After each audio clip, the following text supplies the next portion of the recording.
که دارید اینجا میبینید قسمت کندنی نداره. حالا من هم شریام هم ریاضیان هم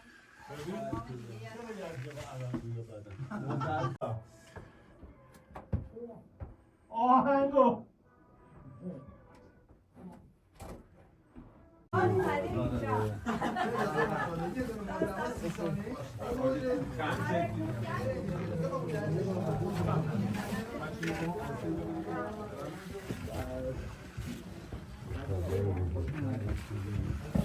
انه تو چرا نیومدی؟ من خودم الهی دورت بگردم. نه شوخی دارم میکنم با شما.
ما چرا سیاهی؟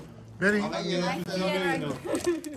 دوستان خیلی خوش اومدیم. ما الان داریم از این مسیر که می‌خوایم بریم سکونتگاه پناهگاه زیرزمینی ابرکوه رو ببینیم. از این روی خونه ها، روی سطح خونه میریم و بعدش ورودیمون از سمت خونه ملک نیاست. از خونه ملک نیا وارد میشیم. حالا بستگی داره افراد اگه دوستان اهل هیجان باشن از خونه سلیمی میایم بالا. خب من جد دارم. میریم به شهر زیرزمینی. آقای خانم ببخشید الان شهر زیرزمینی یا خونه زیرزمینی؟ نه پناهگاه زیرزمینی. ببینید داریم از رو میریم، از روی خونه ها میریم پایین. این شهر زیرزمینی زیر 5 تا خونه است. فعلا زیر 5 تا خونه. یعنی پناهگاه بوده. زیر 5 تاشو فعلا مرمت کردن، اجازه بازدید داره. 60 هکتار هست ولی الان زیر 5 تا خونه رو فعلا حفاری کردن و اجازه بازدید داره. بله بعد جالبه که محله‌های ابرکوه روی سنگ ساخته شده و اینجایی که ما داریم میریم دستکند هست، سنگو کندن. بله بسیار بله. دیگه بقیه رو خانم اکرمی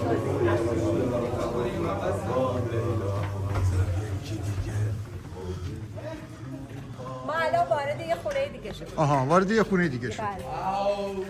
اینجا خونه ملکی. بچه کفته رو اینجا خونه ملک نیاست و من میدونم آخرین نفر کیه؟ یک نفر فکر کنم هنوز توی راه ناصریه. جسارت این تیم خیلی آخرین کجا داره. خدمت قجر دیگره ولی معماری فارسی. بفرمایید. خب فامیلشون کی بود؟ کی؟ اکرمی. خانم اکرمی یه لوک آروسه رو چون بچه دارن فیلم میگیرن. همین فیلم هاشون مونده. خب همجوری ندوید. بیا پایین بگیرید رضا. دم در حضوری فقط خب من این ورودی این اولین قسمت دیگره. بله شروع این مسیری که الان داریم میریم دوستان باید مراقب باشین چون پله ها و بعدش یک حوضچه‌ای وجود داره که چون به نور بیرون و نور داخل فرق داره و شما عادت نکردیم بعد یه دقیقه صبر کنیم با هم دیگه بریم پایین و من شروع میکنم مسیرها رو براتون توضیح دادم و هر کدوم از فضا حدوداً 2-3 دقیقه توضیح داره که خدمتتون عرض میکنم. بعدش که میتونیم میخوایم محتوا رو بگیریم میتونیم محتوا رو راحت بگیریم.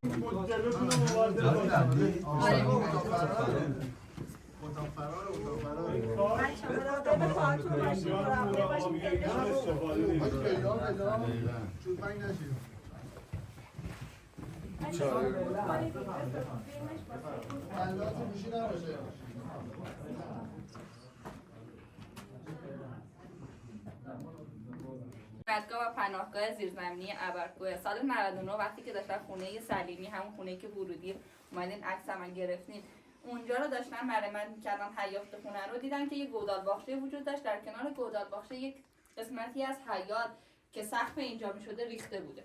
شروع کردن بچهای میراث و شهرداری شروع کردن خاکبرداری انجام دادن تا چند تا مسیر اینچنینی که وجود داره رو هی پیدا کردن و این خونه ها به هم ارتباط داشته. تا 50 سال پیش این خونه ها به هم ارتباط داشته، ولی بعد از اینکه آب قنات خوش میشه دیگه این خونه ها ارتباطش از بین میره و دیگه ازش استفاده ای نمیکنه و فراموشی سپرده میشه. بچه‌ها شروع میکنن کار کردن و این مسیری که ما الان داریم میریم شاید بتونم بگم که 1/5 تلاش اون هست، چون ما حداقل زیر 20 تا خونه رو باز کردیم و فضاها وجود داره، ولی به خاطر مسائل مشکلاتی که اصولا شهرهای زیرزمینی دارن ما نتونستیم بعضی از فضاها رو ارتباطش رو به هم بدیم. حالا میریم جلوتر براتون توضیح میدم.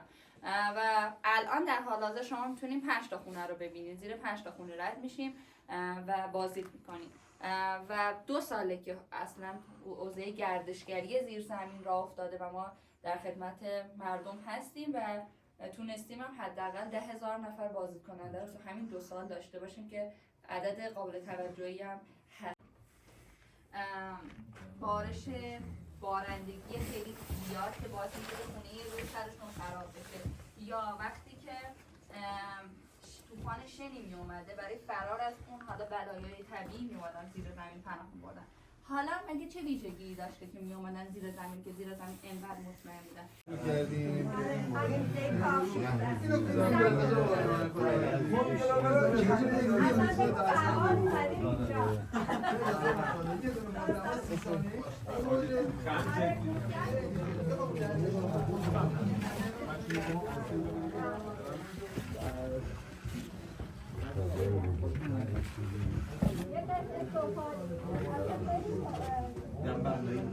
یه 50 پیلوت دادم اینجا براتون.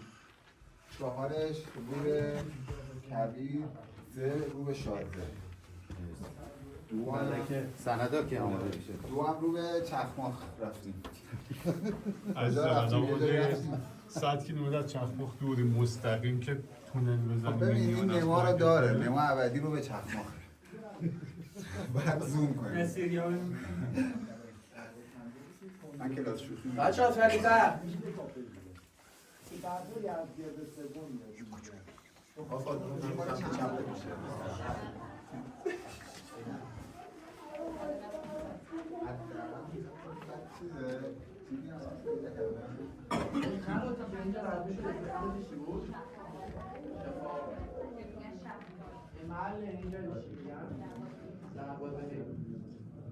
یه دونه از این شهرهای زیرزمینی هم توی استان مرکزی اون کفه شهر دیدی من رفتم خیلی میکنم.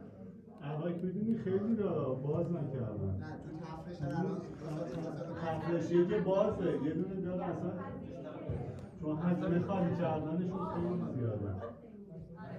باز اینو خیلی قشنگ خالیش کردن.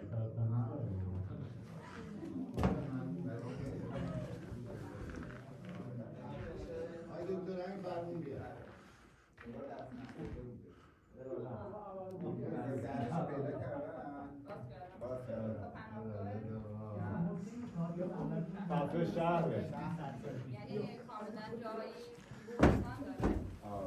چیز داره، انبار داره، عبادتگاه داره، مثل تفرش یکی از کامل‌ترین ها. کدوم طرف بریم؟ نه دارم میاد. محتوا میکنم. این فضایی که قرار گرفتیم زیر خونه این فصل دومه. ما دومین خونه رو داریم میبینیم که شما اون الگویی که توی همه خونه ها استفاده شده شما اینجا میتونیم ببینیم. پله های ورودی که ما راه ورودی از به بالا رو بستیم، کسی ورود و خروج نداشته باشه به خاطر امنیت فضا، یعنی پله ها. مسیر راهاب قنات که همه خونه ها رو به هم متصل میکنه. جایی که برای ذخیره آب ازش استفاده میکردن، حوضچه ذخیره آب یا بارانداز که میومدن ازش استفاده میکردن. خدا سلامتی بده. سلامت بفرستید. اوکی. این فضای چهارگوشی که می‌بینید که این فضای به اسم فضای نشیمن هست که از این فضا استفاده می‌کنن. حتی تو این فضا تقارن رو هم ایجاد می‌کردن، یعنی براشون مهم بوده که این تقارن رو ایجاد کنن، جزئیات رو ایجاد می‌کردن. به این معماری که ما اینجا قرار گرفتیم کلاً تو این مجموعه که می‌بینیم میگن معماری دستکن که جای تیشه ها هم روی سطح بنا میتونیم ببینیم. آنتن میداده شده. نه. کاربری اتاق نشیمن. اتاق نشیمن کاملا میتونید جای تیشه ها رو روی سطح بنا ببینید که به این معماری میگن معماری دستکن که حالا همه تلاش مغنی هاست برای چنین فضایی که ایجاد شده. ما شما اگه تشریف بیارین ما این مسیر رو هم مسیری است که داریم کارگران مشغول کارن از این مسیر میریم و از خونه سلیمی میایم بالا، یعنی یه لوپی هست که اتفاق میفته که ما هست کجا؟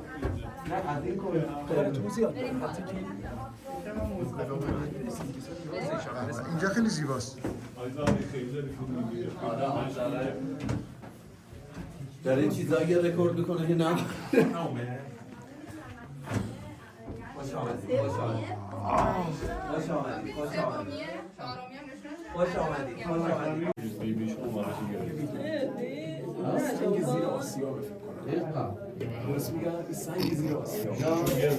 خونه سومیه که ما الان وارد شدیم. اون الگویی که توی همه خونه‌ها تکرار شده کاملا اینجا می‌بینید. پله‌های ورودی، فضای نشیمن که این خونه چهارراهی مسیر آب رو داشته. این مسیر اصلی آب، این مسیری که دوستان با نور قرمز مشخصه میره به حوضچه‌ای که ابتدای مسیر دیدیم میریزه و این هم مسیریه که ما احتمال میدیم که مثل مسیر اشترگلو باشه، یعنی حالا شترگلو یا اشترگلو بهش میگن. وقتی که توی سیستم قنات‌کشی وقتی که به یک مانعی برخورد میکنن میان یه حالت یو شکل ایجاد میکنن که آب از یک ارتفاع توی یک ارتفاع دیگه بیاد بالا. این هم ما پیش بینی میکنیم که همچین اتفاقی در اینجا افتاده باشه، چون مسیر فقط مسیر آب. ما اینجا سه نوع مسیر داریم. یه مسیر آب فقط داریم که یکی مسیر آبرو انسارون داریم که ما داریم کلا توش قدم برنامه، یکم مسیر فقط انسان‌داران، پله‌های ورودی، جایی برای نشیمن که هست و استفاده میکنن. توی ابرکوه ما وقتی که بهتون خدمتتون عرض کردم که این سنگ کنگلومرات که همه فضا رو پوشونده، این سنگ کنگلومرات 60 هکتار از بستر ابرکوه این بستر سنگی پوشونده. یعنی ما ابتداً محله‌های ابرکوه و سکونت اصلی ابرکوه روی این بستر سنگی شکل گرفته و بعد اومده در پایین دست‌های اتفاق افتاده. چون مسیر بعدی خونه بعدیمون یک مسیر کوچیکیه، جای کوچیکه نمیتونه همه وایسین. من توضیحات اون خونه رو اینجا خدمتتون عرض می‌کنم. ورودی خونه‌ها اینطوریه که مخفیه، هر کسی نمیتونه وارد بشه و خارج بشه. مسیرها مسیرهای تک نفره است اصولاً، حالا نه مثل شهر نوشاباد کاشان بیاد کاملا پناهگاهی باشه. اینجا سکونت موقت بوده و هر کسی نمیتونسته حالا وارد بشه و ورود و خروج داشته باشه نسبت به این فضا. و اگه دقت کرده باشین حتما دیگه وقتی رفتین بالایی پشت بوم آقازاده رو دیدین و خونه آقازاده رو دیدین، می‌بینیم که توی ابرکوه اون نسبت به شهر یزد، اردکان، میبود، اصلا کل آسمان شهر اونجا تو بافت تاریخیش بادگیرها هست که تشکیل داده، ولی اینجا این اتفاق نیفتاده. می‌بینیم که توی همه خونه‌هاشون، چون همه خونه‌ها بستر سنگی که داشتن، زیر این خونه حتما یک مسیر برای آب بوده. مسیر برای آب، راه خروجی و این تغییر دما و تغییر هوایی که اینجا اتفاق میفته رو توی همه خونه‌ها ما داریم و دیگه بی‌نیاز می‌کرده اونها رو برای ایجاد بادگیر، یک سازه دیگری به اسم بادگیر در روی خونه‌هاشون. یعنی علاوه بر این که برای دسترسی به آب ازش استفاده می‌کنه، هوای خنک زیر زمین، پناهگاهیش و سکونت موقتی که ازش استفاده می‌کردن در حالا بلایای طبیعی، برای هوای خنک بالا هم از این فضا استفاده می‌کردن. و ما این بستر سنگیه قطره، یعنی ضخامت از 30 سانت داریم تا 6 متر که خندق‌های سنگی ابرکوه اون که به دوره ساسانیان برمیگرده رو میتونیم بگیم که از اون زمان ما حداقل این فضای این سنگ که بالا سرتون میبینید به 5 میلیون سال پیش برمیگرده. یعنی بقایایی هست که از موقعی که اینجا یک دریایی وجود داشته یا یک آبی وجود داشته که این سنگ ها از صیقل پیدا کردن در طی حالا رودخونه‌ای هست. یک لایه سیمانی هم که حالا طبیعی هست باعث شده که این سنگ تشکیل بشه.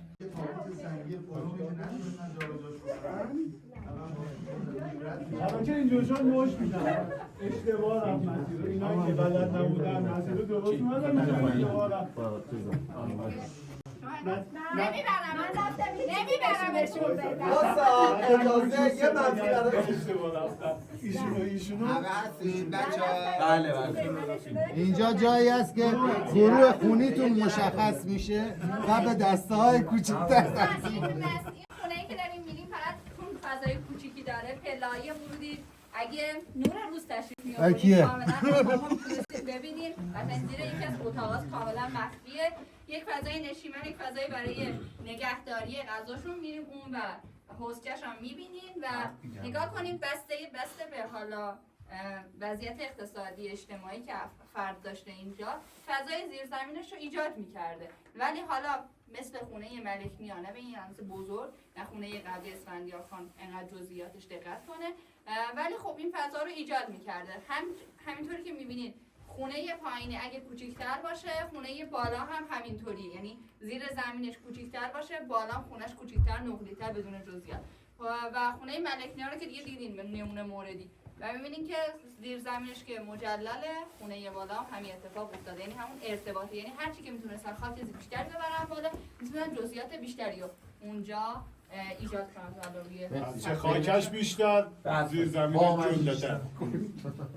دوستان یه لحظه من یه حداقل بدونم که از همه دوستانی که اومدن اینجا ما بدونیم از کدوم شهرها تشریف آوردین، حداقل اسم شهراتون رو بگید. قشنگ معلومه که خونه پنجم تمومه. از این بر حداقل اینجا رو خوب بگید. بریم مشرف فرمودید. بفرم از اون بر اینجا قتلگاهه. اینجا حاشیه خونه قبلیه که دیگه میتونیم بریم ببینیم. هیچ جا نمیرم، من همینجا ببین بچه‌ها کوزه ها رو نبرید. جای نمیبریم، کوزه زیاد دارم خونه خاصی دو تا بچه‌ها ببینید آقای زاره خب بچه‌ها اینجا خوش اومدید. اینجا خونه آقای میوه دارید. اینجا باید عجب سرویس داشتی بوده. این کوزه‌هایی که دارین اینجا می‌بینید قدمت چندانی ندارن. آره هم شریان هم بیازیان هم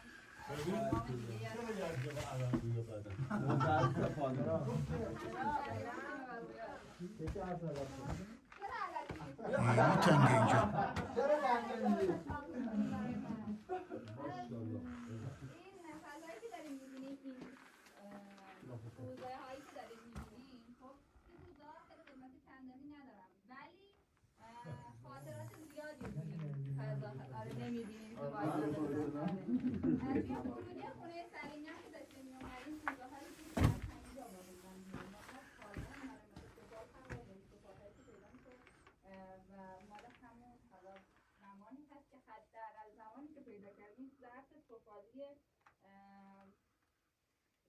تیموری وارداتی تیموری داشتیم که اینجا پیدا کردیم و خب باز داریم نگهداری میکنیم.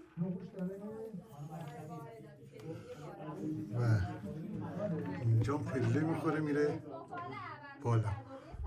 یعنی یکی از راههایی که در دوره صفویان کارگران اروپایی می اومدن و کوزه ما یه سندی داریم دست دوستان هستش که علمای نجف سفارش می‌کردن با آقای محمد فرموش نمی‌داد هر پولیس داره این نامه در پولیسه که شما وقتی برمیگردی از ابرکوه برای ما گوشار لمیون ما منطقه سراغت ما لمیون بعد کرباس بدا و کوزه کوهای ابرکوه اصلا این خیلی معروفه و داره کاوش میشه. حدود 200 تا کارگاه کوزه‌گری بسیار ناب تو ابرکوه پیدا شده کنار هم. اصلا یه فکر می‌کنم یه شهر بوده. بعد جریان این کوزه‌ها چیه که حالا شکسته شاید می‌دیدن دوستان فکر نکنید که فشار شکستش بس بوده ولی پشتش اون ور قشنگه ها. اون ورش قشنگه.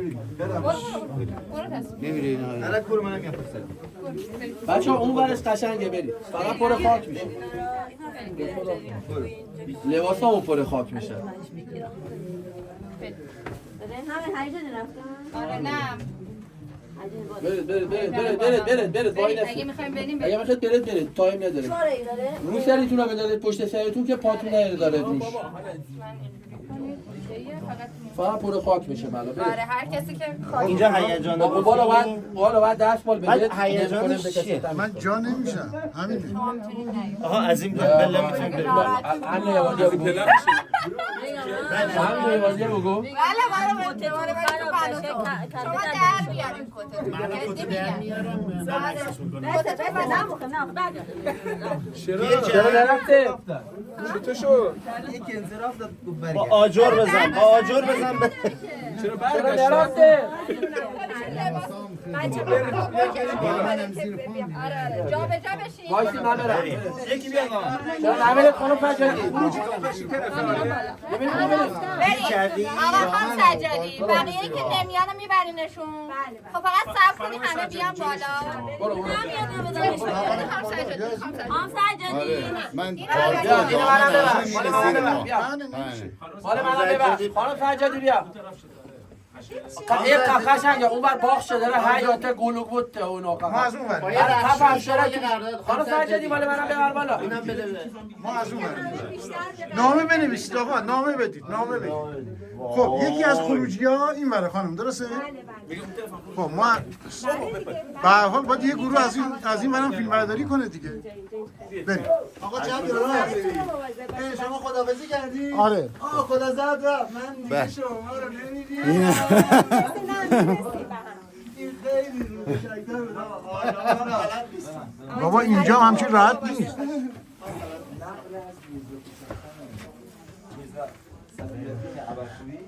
آقا پیغامی پسخامی برای کسی نداری؟ قربونت آقا مراقب خودتون باشید. باشه. مراسم با شکوه میگیریم بریم. خدا رو شکر. نه فیلم نگرفتم. بگو.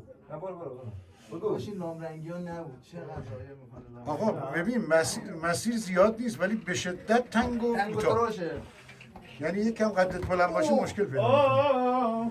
بیا از اینجا بریم بیا. نه هیچکی با تو نمیاد مهندس برو خودت. کلی از این من رفتن.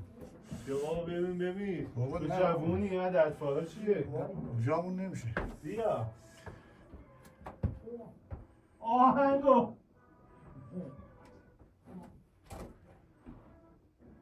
خب اینم یه راه خروجه.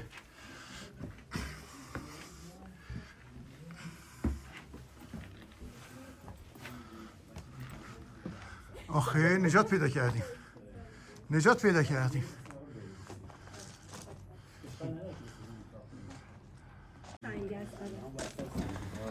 این همون سنگیه چیه؟ که ما پایین بودیم آره؟ سال پیش که پایین بود. آخرین فعالیت گستره الان ما رو سقف آره زیرزمینی این سنگ کنگلومرات دیگه به پناهگاه زیرزمینی هست. ایران فلات ایران اونجا چقدر زیباست. ما اونجا و اینم ماه زیبا. این سواحل چابهار داریم که منشأش همون آخرین جابجایی صفحات زمین و پیدایش قاره‌های کنونی بوده.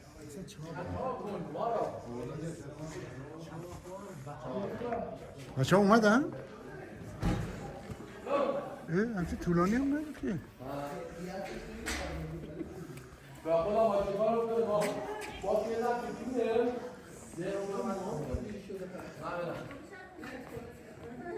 انه تو چرا نیومدی؟ من خودم الهی دورت بده. نه شوخی دارم میکنم با شما. میگن نه موامو چه روشن میگم خودت کلوش دردون باشه. ببین یعنی ایشون الان با این سنساش این پناهگاه رو بودن تو این پناهگاه رو یا نه تازه کشف شده؟ نه من هیچ وقت گفتن که 1400 تازه کشف شده. ها تازه کشف شده. 2 سال 3 سال. یعنی چند مدت استفاده نشده؟ 2000 خونه خاص نمیشه. یعنی که سلام بیبی. مال این تاریخش مال کیه؟ مشخص نیست. برام کاوش. سرویس چیزی میخواد چهار کنیم و بریم. بشید باشیم بریم طرف.